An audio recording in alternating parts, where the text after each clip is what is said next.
What's up, everybody? We are back with Martina Marquez Tremue. She's the registered nurse, the owner of the Self Love Nurse and Afrotanica, and let's just dive right in. Hi.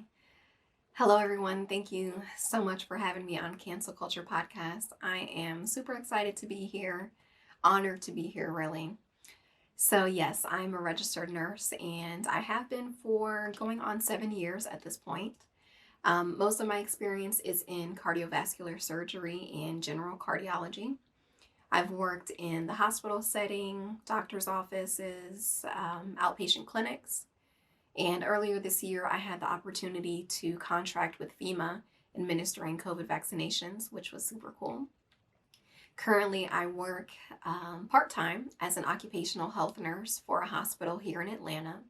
So I work 2 to 3 days a week, and that's mostly to fund the two businesses that I started this year. Afrotanica, which is a metaphysical shop that features my handmade crystal jewelry, and the Self Love Nurse, which is my health and wellness coaching business that focuses on holistic healing. So, my main focus has been growing my businesses so that way I can retire from having to work for someone else at some point. So, I'm really excited about that. But what I really love about the nursing field, just in general, is the endless opportunities. So, let's say you're working in one specialty and you're tired of it, you can completely switch it up. You can go from the emergency department to working in pediatric oncology or labor and delivery. You can become a flight nurse. You can use your nursing license to open up your own business, like I did.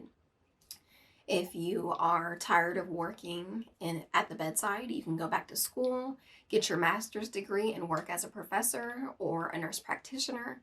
I mean, really, the opportunities are endless. You can never be bored, and getting your nursing license is a golden ticket. You can do so much with it. So, with all that on your plate, what was the pivotal moment in your life when you knew that was the career path you wanted to take? Well, I decided I wanted to be a nurse probably my junior or senior year in high school. I was in a pre engineering program throughout those 4 years, and that was to prepare me to become a chemical engineer. So, all of our science and math courses were engineering focused. We had after school classes we had to take, participate in engineering competitions. Our electives had to be science based. I mean, it was super intense, and I found that I did not enjoy it at all. So I felt like nursing would be a great alternative. You still get that science and health based knowledge, which really interested me. You get hands on work and human interaction. So it's really a good mix of skill sets and of different knowledge bases. So you can't really go wrong with becoming a nurse. Now, granted, when I graduated from nursing school, I initially wanted to go into holistic health. It was a passion of mine. I felt like it was my calling, but I couldn't find a job in the field. So that's how I got started working in cardiac surgery in the hospital. And then I kind of just kept it going and going, even though I knew it was time for me to focus on something else. But I'm a Capricorn. I can be hard headed. And when you're comfortable and something works, so actually, I wasn't even comfortable. I was stressed out. But I just kept it going because I needed a paycheck. So from the time I graduated nursing school up until November 2020 was me operating outside of my purpose. And with every year, my mental and physical health just got worse and worse and worse until finally my spirit said, enough is enough. And I had a mental breakdown. Like I couldn't function, I couldn't leave my house without panic attacks, I couldn't drive, I couldn't work for basically half of a year. I was just locked in my house, like I was out of commission. Um, and that was definitely the hardest point in my life, the darkest point in my life, but it really woke me up, and reminded me to live for myself and to walk in my purpose. And since then, I mean, I'm still recovering, honestly. Yeah, I'm still recovering. Um, but I'm happy to be where I am currently. And that's really my breakdown is what really motivated me to start the self-love nurse, because we don't have to suffer through life. We don't have to live exhausted and depressed and stressed out. We don't have to. And I want to show people that it's possible to be healthy and happy, to heal, and to live a life that you're proud of. Um, and so that's my life mission at this point. With that being an obstacle you had to face, what has been the biggest obstacle you had to face in your career? Well, I kind of just touched on it, but the biggest obstacle in my nursing career has just been me maintaining my mental and physical health, while caring for others. So, it's hard to leave work at work when you're working with sick people, because, just because you're getting off work doesn't mean that their illness or their pain has stopped. And a lot of the time, when you leave work, you're not sure if that patient is going to be alive when you get there. Um, so it's just stressful in and of itself. And you can kind of drown in that if you're not careful. Now, granted, as nursing students, we're taught to put our needs and our desires on the back burner. We're taught to sweep our emotions under the rug in order for us to put our patients and their families first. But without proper self care, you will lose yourself and you'll end up like I did, to where I had to take 6 months to just sit still and to get my mind and my body and my spirit back on the same page.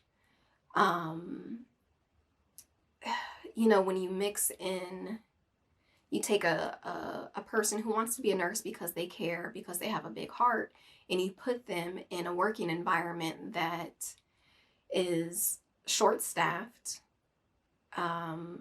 There's minimal resources.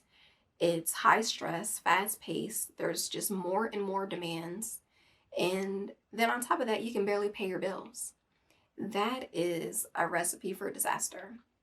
That is how burnout happens. And we're hearing more and more about burnout with each passing day. Um, and we have to do something to fix it. So I've learned the hard way how to pour into myself in order for me to pour into others. And I've also learned how to maintain those boundaries so that I'm not overwhelmed by other people's hurt and illness. It was definitely a hard lesson to learn, but it is invaluable. And my heart goes out to nurses and other healthcare providers, because I understand what they're going through, what they've gone through. If you are a nurse who is a woman, automatically your risk for suicide is twice that of a woman who works in another field, or just a woman in the general population. The number of nurses leaving the field has increased dramatically. The number of nurses with depression, anxiety, and PTSD has increased. And this is all pre-pandemic. These were problems that have been going on for years. And the pandemic highlighted our working conditions and highlighted the things that we go through. And it also exacerbated it. So I'm sure the numbers of nurses with mental health problems has increased, and the suicide rates have probably increased. But yeah, this has been an ongoing issue. And I am just one example, but there are so many more examples out there. It's very powerful. So with all that, like, what are some of your views on cancel culture? Well, um, well, let's first acknowledge that cancel culture started in the African American community and has since been taken over and mainstreamed like a lot of a lot of the aspects of our culture. But cancel culture, I feel like it was inevitable. Um, when you take people who, you take rich and famous people who feel like they're above the law, and then you have a justice system which is just all messed up. Um, those two together, just it leaves people feeling powerless, and you leave the victims yearning for justice. So without our judicial systems holding perpetrators accountable, what else do you do? So I understand why cancel culture is so powerful these days. And it's given some power back to the public who has felt again powerless, and it's given a voice to victims who otherwise would not have shared their stories. And granted, most victims don't share their stories because of the environment that we live in, where nothing much happens when you do open your mouth. So it's a tough situation. I feel like cancel culture brings a lot of topics and conversations to the public discourse, which is necessary in order for us to change things. I just hope that our desire for justice isn't overshadowed by a desire for vengeance. Um, and I also hope that as much as we talk about cancel culture, we also talk about the root of the issues.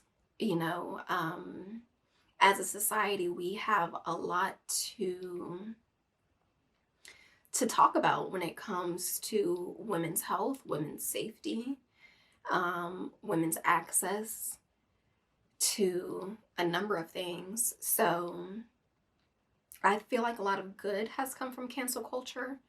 But, there are pros and cons to everything. And there also needs to be balance. Very dope, very dope. Before you go, can you tell the people where they can find you on social media? Yes, you can follow me on Facebook, Instagram, TikTok at Afrotanica and at The Self Love Nurse. I am working on my blog and YouTube channel, so stay on the lookout for those.